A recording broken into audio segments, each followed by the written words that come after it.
Hey, Good morning.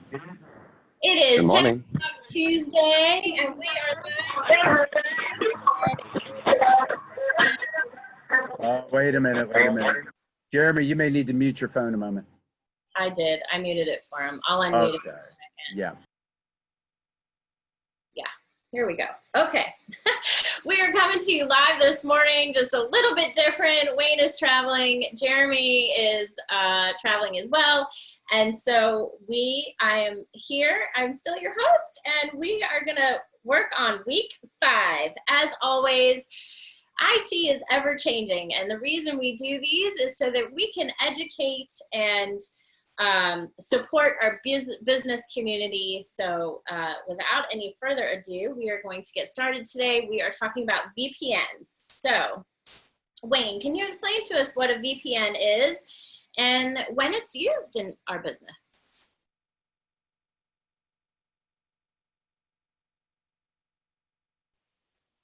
Wayne, I think you're muted. Can you hear me now? Yes. Okay. Okay. I think everybody with this whole COVID-19 crisis, everybody's been hearing about VPNs and trying to work remotely.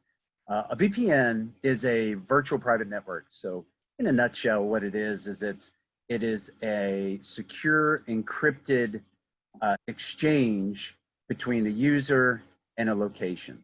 So if you think about, before COVID hit, a lot of people were working out of their businesses and working behind a firewall. Hopefully they had a firewall. And so the firewall protects them from all the bad things and bad characters out on the internet, but also protects critical pieces of infrastructure like the server, like NAS devices, network attached storage, which we're going to talk about next week. And it protects people from getting access to those from the outside world. So what happens when that employee is not behind the firewall anymore in the office and now they're remote, but they still have to have access to those things? So what the firewall will allow is a VPN to allow that worker to get in and operate, have access to everything that is in that business. So that is, many businesses rely on that for the employee to be effective in what they do. So Jeremy, I'm going to unmute you here. Can you get a secure VPN without a firewall then? Yes, you can.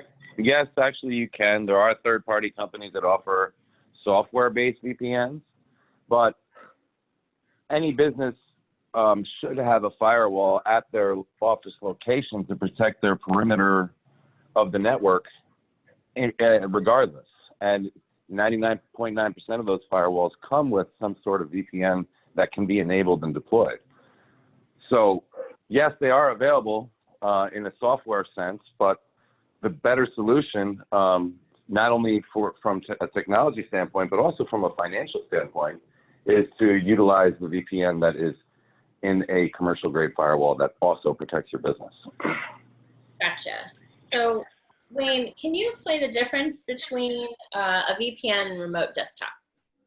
Yeah, we've seen change those things. So again, the VPN is more of a tunnel and access to get in. The remote, or some call it an RDP, allows the employee to have access to their computer. So if what we have many of our customers do is they are working from home, they're on a laptop at home. With the remote desktop, they see their desktop at work and have access to all the functionality of it. So it's just like they're there, but now but they're in a safe place in a remote location. So again, if you remember, anybody who saw the firewall series that we did, we were talking about one of the functions of a firewall is that it doesn't allow people on the outside to log into a PC in the network. Well, that's one of the things that this will do. If you have the VPN will allow you in, and then the remote desktop application will allow you to operate just like you're sitting at your keyboard. Got it. Jeremy, so, there's a lot of customers that'll say, they do everything in the cloud, emails, online applications, all that. So when does the customer need a VPN? Some customers won't need a VPN. If they do everything in the cloud over secure connections like HTTPS, and they're not connecting to their office from remote, those businesses may not need a VPN. But any company that has, or organization that has a headquarter office or an office where they're housing data, whether that be files, Excel spreadsheets, accounting stuff, anything, they should be connecting to the office over a VPN to encrypt and secure that traffic. Right. And the point of that is that even if that traffic is intercepted, because it is encrypted, it is unusable to the hacker. So that is the entire goal of using the VPN. That traffic is still crossing the internet, and a lot of people don't think about a user could have that stuff intercepted. Yeah. And the VPN protects you from that. Hey, I'd like to, Jeremy, quick question. Don't a lot of businesses that have multiple offices to exchange data between offices, they use secure VPNs for those as well? Absolutely. Those are called site-to-site VPNs. So, for example, the business would have a firewall in location A and a compatible firewall in location B, and that would be set to a site-to-site VPN, which is always on and allows all the traffic between the two offices to be encrypted and secured. Very good Stuff. So, Jeremy, I see a lot of remote desktop applications for mobile devices. Are they secure? The jury's out on that a little bit. Some applications, if you look at the major players that are out there, say like LogMeIn, who is a very large company.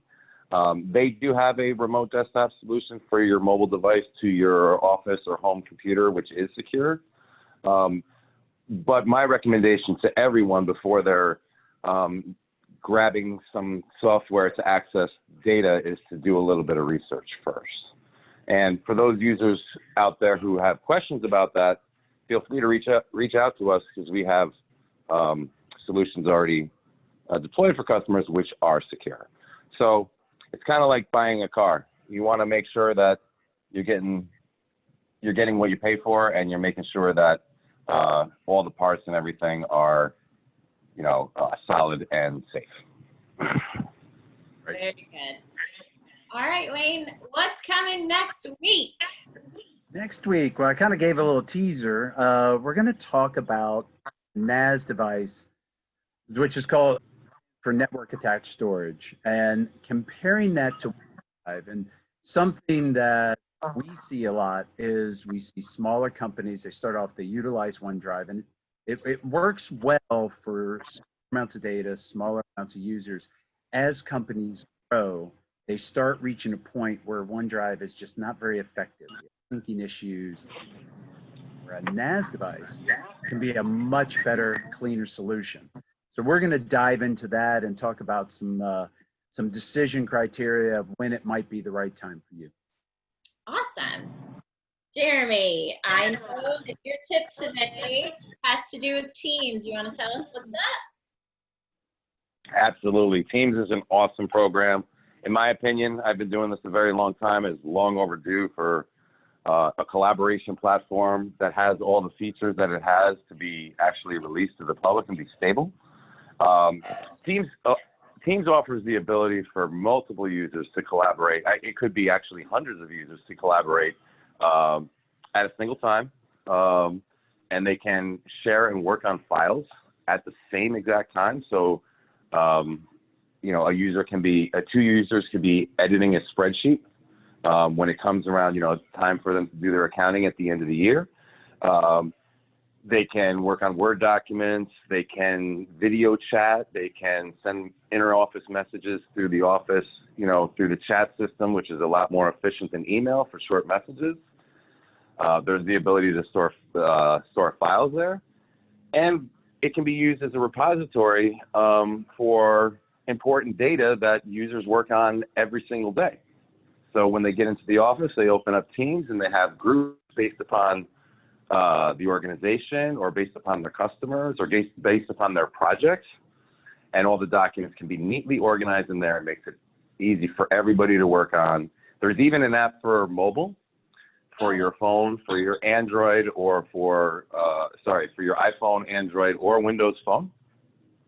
And believe it or not, it actually works very well, which is rare to say for a Microsoft program that works great on an Android or an Apple phone, but it actually does work.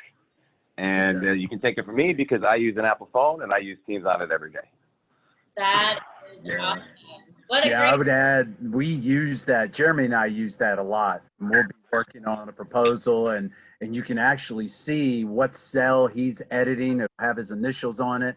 So simultaneously. And one of the things that we hear from customers occasionally is they're trying to do this through OneDrive and they're playing the game of when a file updates and syncs.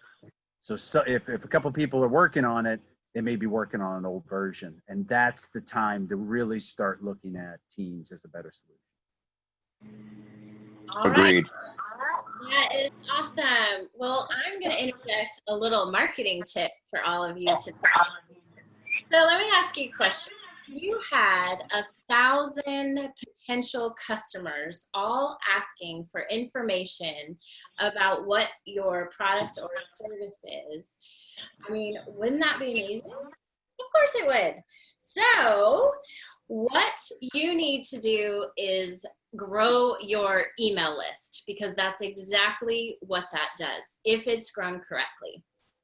So an email list, in today's age too, you have to think about, we have all these social media outlets. We have Facebook and LinkedIn and Instagram and Twitter and, there's hundreds of others that I can't even keep up with.